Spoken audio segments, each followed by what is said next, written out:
Hi అండి అందరికీ. ఈరోజు వీడియోలో అయితే మీకు మెంతి ఆకుతో ఇట్లా చపాతి ఎలా చేయాలి అనేది మీకు చూపిస్తాను. చాలా బాగుంటుంది.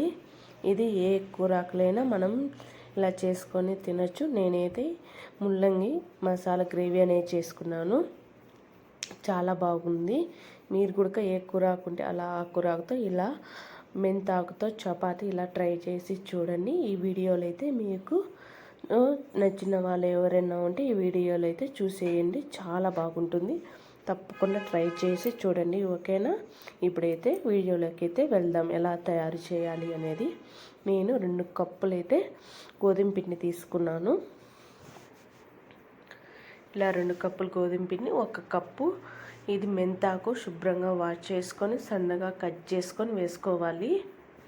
ఇట్లా ఈ విధంగా అయితే సన్నగా కట్ చేసుకోవాలి. అలాగే 1 స్పూన్ కారము, 1 స్పూన్ పసుపు, అలాగే 1 స్పూను ధనియాల పొడి, 1 spoon salt, 1 half garam masala వేసుకొని స్పూన్తో బాగా కలిసేలాగా కలుపుకోవాలి.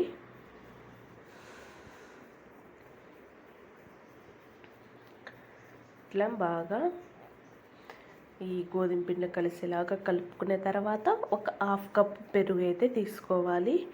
పెరుగు వేసుకొని ఇప్పుడు చేతితో అయితే బాగా కలుపుకోవాలండి. పిండి అనేది మెత్తగా బాగా కలుపుకోవాలి. పిండి బాగుంటేనే కలుపుకోవడం అనేది, మెత్తగా ఉంటేనే చపాతీ అనేది చాలా బాగా మెత్తగా వస్తాయి.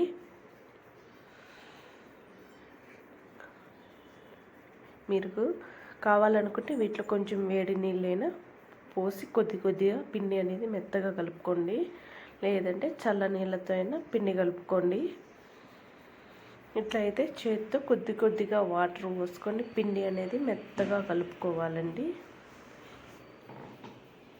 మనము ఇట్లా మెంతాకు అనేది పప్పులో వేసుకుంటాం. ఇట్లా ఇంకా ఫ్రైగా చేసుకోవచ్చు. ఇట్లా చపాతీ కూడా చేసుకోవచ్చు అండి. చాలా రుచిగా ఉంటుంది. ఎక్కువగా మనము ఆకుకూరలే తినాలి. ఆరోగ్యానికి కూడా చాలా మంచిది అండి. ఎందుకు మనకు ఎక్కువగా ఇది ఎవరైనా కానీ తినచ్చు. ఇది పిల్లలు కూడా ఇష్టం లేని వాళ్ళు ఉంటే ఎవరైనా ఇట్లా చపాతీ చేసి పెట్టండి. వాళ్ళు కూడా అలవాటు అవుతుంది. చాలా బాగా తింటారు. ఈ విధంగా మీరు ఇవన్నీ వేస్తే కారం గీరం అనుకునే వాళ్ళు ఉంటే ఓన్లీ గోధుమ పిండిలో ఇట్లా సన్నగా కట్ చేసుకొని మెంతాకు ఒక్కటే వేసుకోండి. సాల్ట్ వేసుకొని ఇట్లా చేసుకోండి. లేదు కొంచెం కారంగా ఉండాలి, ఎక్కువగా ఉండాలి అనుకుంటే ఇట్లానే చేసుకోండి ఫ్రెండ్స్. పిండి ఈ విధంగా కలుపుకునే తర్వాత మూత పెట్టేసుకొని 1 అర్ధగంట ఉండాలి. ఆ తర్వాత అర్ధగంట తర్వాత మూత తీసేసి ఇట్లా మనం ఏ సైజు కావాలంటే ఆ సైజు రౌండ్గా చేసుకొని ఈ విధంగా అయితే చేసుకోవాలి. ఇప్పుడు మనం రుద్దేటప్పుడు ఎక్కువగా పొడి పిండి అయితే చల్లుకోవాలి. ఇట్లా రౌండ్గా అయితే చేసుకోవాలి.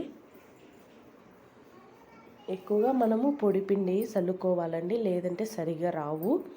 ఇట్లా చల్లుకొని చేసుకోవాలి. ఇప్పుడు స్టవ్ వెలిగించి స్టవ్ పైన చపాతీ పెంకు పెట్టి, మీరు ఇది చపాతీ పెంకే వాడాలండి. దోశ పెంకు ఇలాంటివి వాడితే తర్వాత దోశ అనేది సరిగా రాదు. ఇట్లా చపాతీ పెంకు పెట్టుకొని వాడుకోవాలి. ఇప్పుడు ఇట్లా బాగా వేడెక్కిన తర్వాత కొద్దిగా ఆయిల్ వేసుకొని ఇప్పుడు మనము చపాతీ రుద్దినది అయితే వేసుకోవాలి.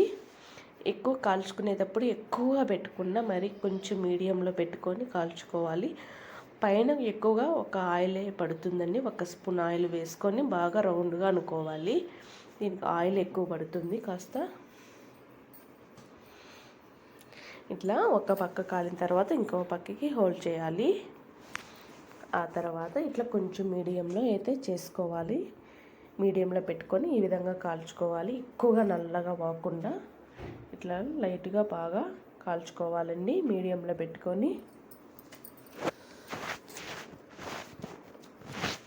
చూడండి. అట్లా ఆ విధంగా అయితే ఉండాలి. ఇట్లా ఈ విధంగా చేసుకొని తిన్నామంటే చాలా బాగుంటుంది.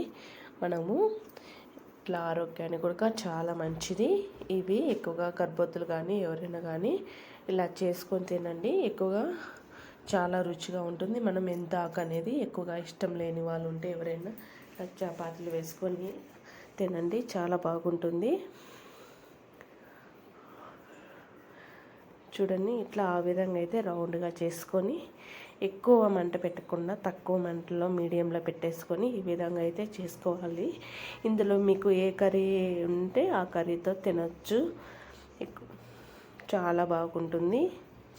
ఇట్లా చికెన్ కానీ మటన్ కానీ మసాలా గుత్తొంకాయ కానీ మష్రూమ్స్ కానీ పన్నీర్ కానీ ఏ కూరాకుంటే ఆ కూరాకుతో తినొచ్చు, చాలా రుచిగా ఉంటుంది. ఇక్కడ నేనైతే ముల్లంగి మసాలా గ్రేవీ అయితే చేసుకున్నానండి. చాలా అంటే చాలా బాగుంది కాంబినేషన్గా. ఇంతేనండి, ఇది మెంతు అనేది పరోటా చపాతీ అనేది. ఈ వీడియో కనుక నచ్చినట్లయితే లైక్ చేసి షేర్ చేసి